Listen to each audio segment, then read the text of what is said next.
우리 다 함께 예수를 나의 구주 삼고 함께 찬양하겠습니다.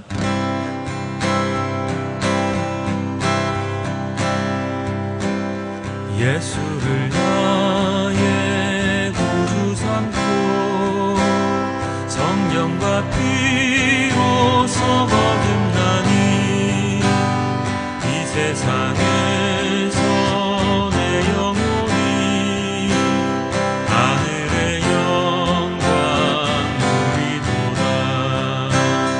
이것이 나의 간증이요 이것이 나의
예, 오늘은 추수감사주일입니다. 추수감사주일의 유래를 그래서 잠시 알아보고 지나가야 할 것 같아서 유래를 잠시 가르쳐드리면 이렇습니다.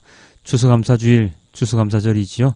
추수감사절은 1620년 메이플라워호를 타고 신대륙 미국에 정착한 영국 청교도들이 이듬해 11월 추수를 마치고 3일간 축제를 연대서 유래합니다. 경자법을 가르쳐준 인디안들을 초대해서 야생 칠면조를 잡아 나누어 먹었는데요. 이후에 이 칠면조 요리는 추수감사절의 단골 메뉴가 되었다고 합니다. 이런 전통을 이어서 1864년 미국의 링컨 대통령은 11월 넷째 주간을 추수감사주일로 정했고요. 1941년부터 11월 넷째 목요일을 추수감사절로 정한 이래 현재까지 이어내려오고 있다고 합니다. 우리나라의 추수감사주일은 매년 11월 셋째 주일을 추수감사주일로 섬기고 있는데요. 바로 오늘이지요. 보통 다른 교회들은 많은 음식물들을 강대상에 모아놓고 감사헌금도 드리고 하는데요. 우리 교회도 빨리 그런 날이 오길 기도드립니다. 자, 그런데 이 추수감사주일의 유래를 조금 더 살펴보면 그 영국 청교도들의 핍박이 그 안에 자리를 잡고 있습니다. 그들이 미국이라는 신대륙으로 가게 된 그것은 바로 영국 성공회와 청교도의 대립으로 인함인데요. 왕의 절대 신임을 받고 있던 성공회로부터의 종교의 자유를 찾아서 영국 청교도인들이 미국으로 발길을 옮기게 됩니다. 어찌 보면 핍박과 고난이 추수감사주의를 탄생시킨 그 원인이 아닐까 하는 생각도 하게 되는데요. 자, 오늘 본문은 사무엘상과 시편, 히브리서 그리고 마가복음입니다. 그 사무엘상 본문에는 어떤 내용이 들어 있을까요? 혹시나 읽어보신 분 계십니까? 예, 바로 사무엘상은 사무엘의 탄생과 관련된 이야기가 실려 있습니다. 엘가나의 아내였던 한나는 남편 엘가나의 사랑을 듬뿍 받고 있었지만 여자로서 아이를 낳지 못한다는 것 때문에 심한 핍박을 받습니다. 바로 엘가나의 다른 부인이었던 브닌나가 한나를 괴롭혔지요. 사무엘상 1장 6절에 이렇게 나와 있습니다. 주님께서 한나의 태를 닫아 놓으셨으므로 그의 적수인 브닌나는 한나를 괴롭히고 업신여겼다.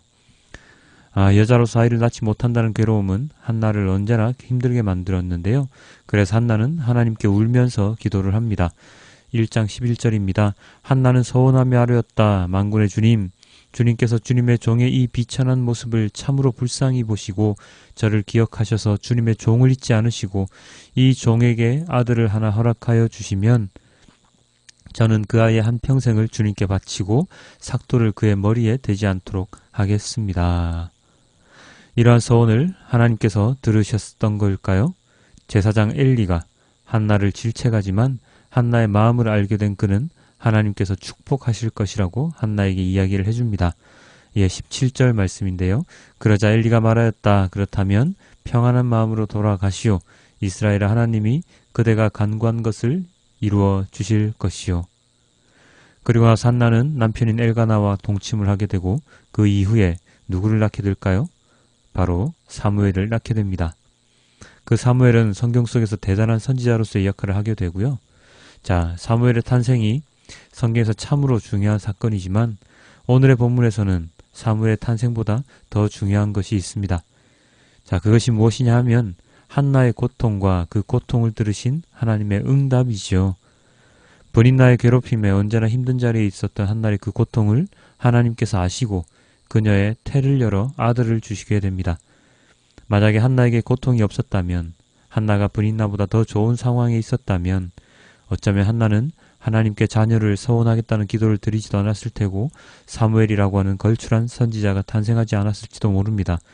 그냥 평범한 자녀를 낳아도 큰 문제가 되지는 않지요. 그러나 중요한 것은 고통 속에서 그녀가 다른 무엇인가를 찾지 아니하고 끝까지 하나님께 매달렸다는 것에 있습니다.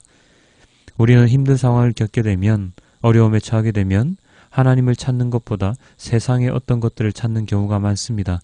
가장 쉬운 것이 바로 술, 담배, 그런 것들이죠. 권력자, 힘 있는 사람, 이런 것들입니다.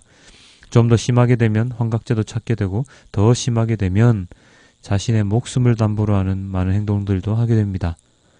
너무나도 힘들다는 것은 알겠지만, 앞, 뒤, 사방팔방이 다 막혀있는 고통 속에 있다는 것은 알겠지만 세상의 것들에 기댄다고 해서 그 고통이 사그러들지는 않습니다. 한나의 선택은, 하나님을 의지했던 그 선택은 그렇기 때문에 너무나도 중요하고 올바른 선택이었음을 우리는 알 수 있습니다. 저도 마찬가지이지만 이 말씀을 듣고 계시는 많은 분들도 세상을 향한 마음이 더 간절하지 않습니까? 그러나 우리는 오늘 본문을 통해서 한나의 이 간증을 잘 되새겨야 합니다. 자, 이쯤에 저는 누군가의 간증 하나를 더 듣고 싶은 마음이 있는데요. 오래전에 교통사고를 당해서 온몸에 화상을 입고 절망 가운데서 하나님의 은혜 속에 절망 가운데서도 하나님의 은혜 속에서 희망을 가지고 살아온 한 분이 계신데요. 그 이름, 이지선 자매라고 합니다. 혹시나 얼굴을 보시면 누구인지 아실 텐데요. 그녀의 간증, 그 영상을 잠시 보시고 오늘의 말씀을 이어가도록 하겠습니다. 그녀의 간증을 함께 보도록 하겠습니다.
근데 그런 사건보다 오히려 그 사건 이후에 제가 이렇게 살아야겠다고 마음 먹고 그렇게 제가 태도를 바꾼 그 사건이 저에겐 더 중요한 사건이었던 것 같아요.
처음에는 꿈을 꾸고 있다고 생각했어요. 되게 계속 깨지 않는 악몽 같은 거를 꾸고 있나 뭐 이런 생각도 했었고.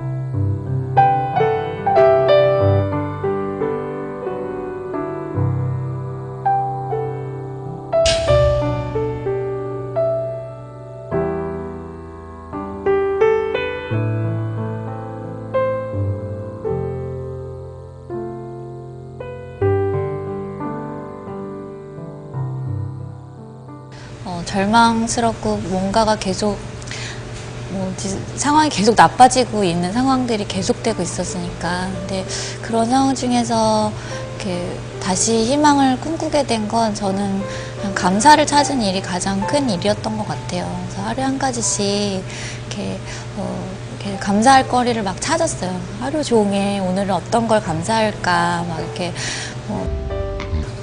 이제 몇 달을 이제 침대에 누워 있다가 처음 이제 몇 발자국 제가 발 디디고 걷고 또 얼마 그 다음 날은 또 몇 발자국 더 걸어서 내가 화장실까지 내 발로 간 날 그날 감사하고 네. 환자복에 단추구멍 처음 이제 하나 채우는데 몇 분이 걸렸지만 그래도 이 손으로 다시 단추 채울 수 있어서 감사하고 다른 데는 이제 피부가 없으니까 씻을 수가 없잖아요. 엄마랑 발 씻으면서 우리 씻을 수 있는 발이 있어서 감사하다고 막 이렇게 그랬어요.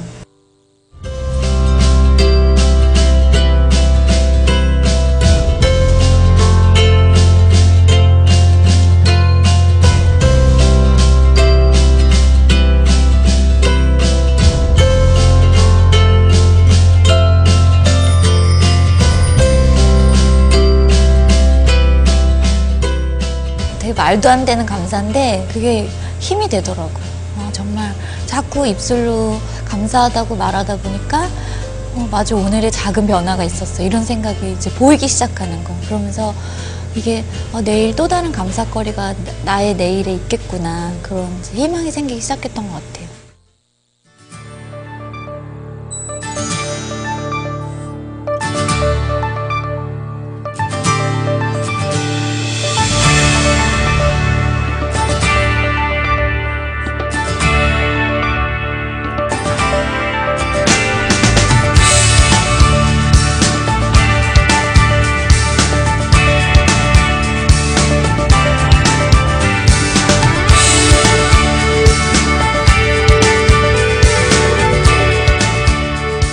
꼴찌도 많이 해봐서 지금 내 눈앞에 어려움들 내가 어떻게 할 수 없는 답답함 이게 전부 다 여기가 끝이다라고 생각하면 절대 희망을 꿈꿀 수 없는 것 같아요. 근데 제가 13년 전에 중환자실에 그렇게 누워있고 그때 그냥 그렇게 그만둬 버렸으면 오늘 이 행복을 제가 전혀 누릴 수 없는 거잖아요.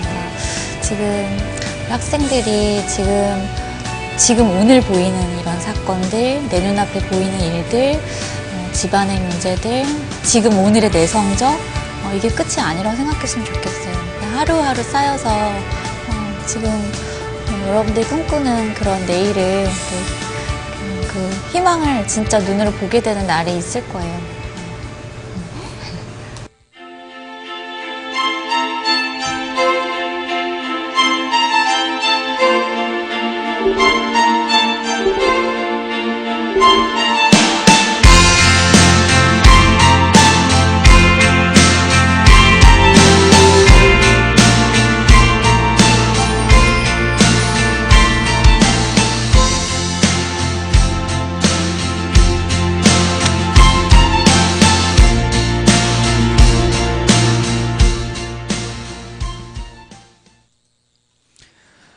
예, 아주 가슴이 뭉클한 간증 영상이었죠.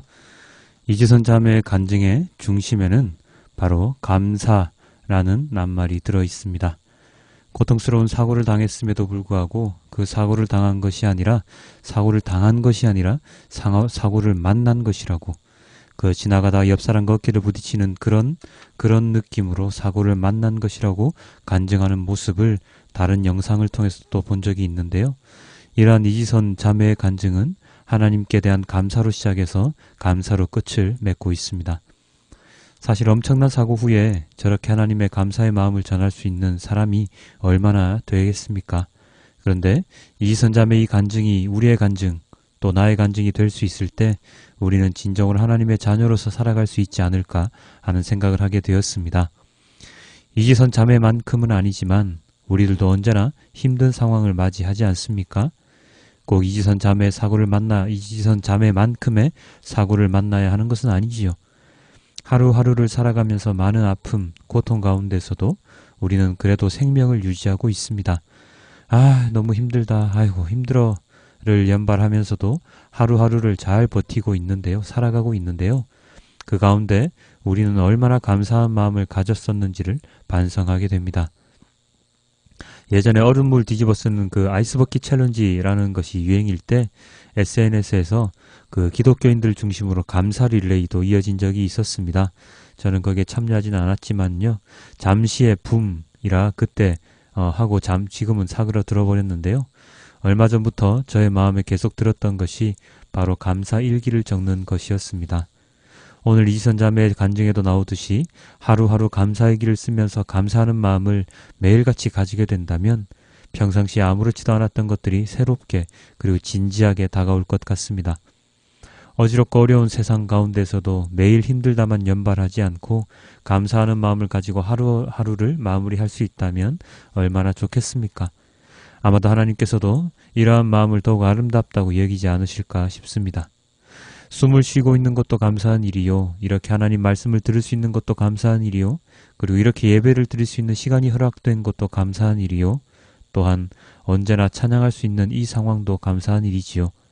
오늘 임재의 찬양 시간에 불렀던 그 감사의 찬양이 딱 이 감사의 마음에 들어맞는 것 같습니다. 여러분의 마음은 어떻습니까? 하루에 얼마나 감사하는 마음을 지니고 계신가요? 사무엘의 탄생 이야기가 담겨있는 오늘의 본문 사무엘상 본문의 마지막 구절은 바로 이것입니다. 한나가 임신하고 때가 이름에 아들을 낳아 사무엘이라 이름하였으니 이는 내가 여호와께 그를 구하였다 함이더라. 여호와께 그를 구하였다. 다른 번역본에는 하나님이 들으셨다, 하나님에게 간구하였다 라고도 번역이 되어 있는데요. 하나님께 간구하여 얻은 아들이기에 하나님께 대한 감사의 마음이 담겨있는 이름이라고 할 수 있겠지요. 한나의 이러한 감사 또한 그녀의 고통이 없었다면 가질 수 없었던 마음이었을지도 모릅니다. 우리는 고통이 있음에 고난이 있음에 언제나 하나님께 감사하는 마음으로 살아가야 할 것입니다. 자, 이러한 한나의 감사 말고도 또 다른 감사를 드려야 하는 일이 오늘 본문에 나와 있는데요. 바로 예수 그리스도의 존재 그 자체입니다. 히브리서의 오늘 본문은 이렇게 시작합니다. 10장 11절입니다. 제사장마다 매일 서서 섬기며 자주 같은 제사를 드리되 이 제사는 언제나 죄를 없게 하지 못하거니와.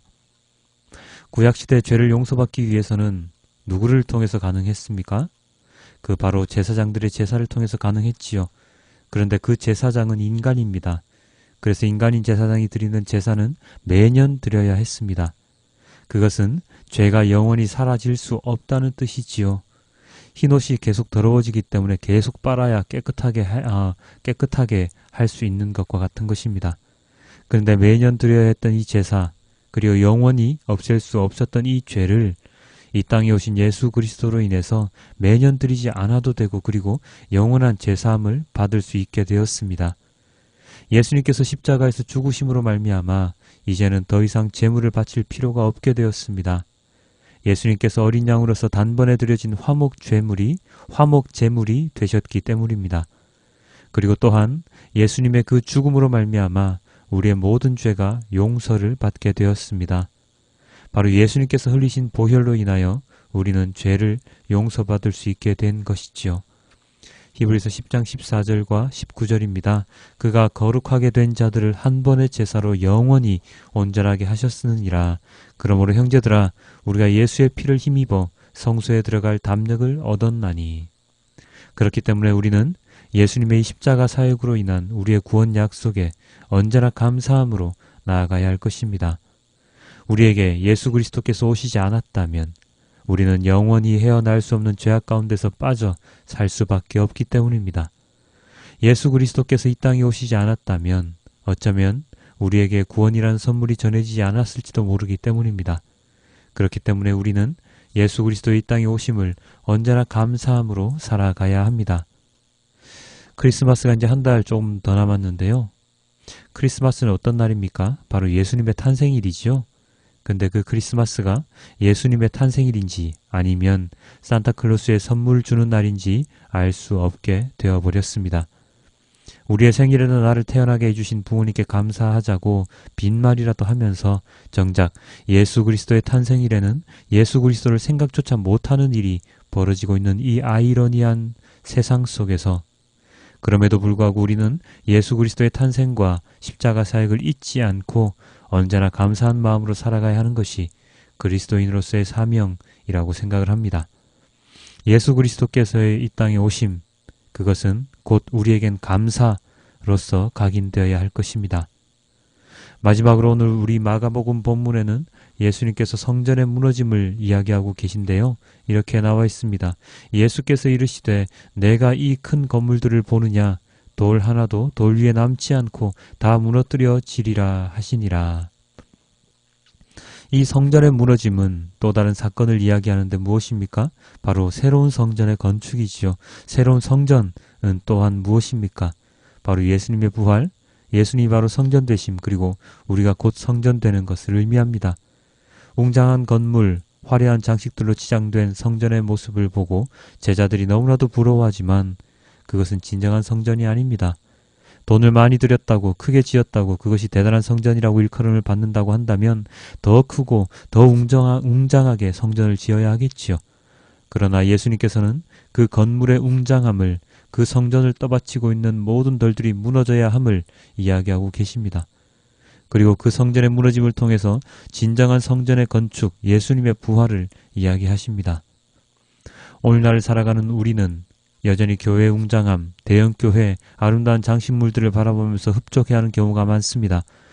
야, 내 건축 헌금으로 이렇게 아름다운 교회가 지어졌구나 하면서 자족하는 경우도 많지요. 그런데 내 마음에 세워지는 성전은 어떠한지 우리가 생각해 본 적이 있습니까? 내 몸이 성전임을 기억하라고 하신 하나님의 말씀을 생각해 보아야 합니다. 내 마음이 거룩하고 경건하고 성결한 성전일진데 우리는 우리의 눈앞에 세워진 건축물들을 바라보면서 성전이라고 착각하고 있는 것은 아닐까요? 교회 건물은 건물일 뿐 그 건물이 곧 교회가 되지는 못합니다. 그 건물이 그리스도의 몸이 되지는 못합니다. 그것을 우리는 분명히 깨달아야 하고 오늘 마가복음 본문을 통하여 예수님께서 그런 어리석은 우리들에게 깨우침을 주고 계심을 우리는 또다시 깨달아야 합니다. 웅장한 성전이 다가 아니다 라고 말입니다. 이러한 가르침에 우리는 또 한 번 감사를 드려야 합니다. 보이는 것에 감사를 드리는 것이 아니라 보이지 않는 것, 하나님, 하나님의 은혜, 하나님의 말씀으로 인하여 변화되어지는 우리의 마음을 바라보며 감사함을 가져야 하는 것이지요. 고난 가운데서도 하나님의 은혜를 잊지 않고 그것을 감사함으로 여길 수 있었던 많은 사람들의 간증 속에서 우리는 우리의 감사함을 찾아낼 수 있어야 합니다. 세상을 살아가면서 고통 한 번 겪지 않은 사람은 없을 것입니다. 고난 없이 세상을 살아가는 사람은 없을 것입니다. 어쩌면 언제나 고난 가운데 있다고 생각하는 분도 계실지 모릅니다. 그런 고난을 통하여 우리가 감사함을 찾을 수 있을 때 그 고난은 아픔이 아니라 은혜가 될 수 있을 것입니다. 수많은 간증 사례를 보면 고통 없는 분들이 없습니다. 고난 가운데서 이겨내고 은혜를 받고 감사함을 얻어 그 고통을 간증으로 승화시킬 수 있었던 것입니다. 혹시 지금 고통 가운데 있으십니까? 너무나도 힘드십니까? 그렇다면 하나님께 감사하다고 기도를 드리십시오.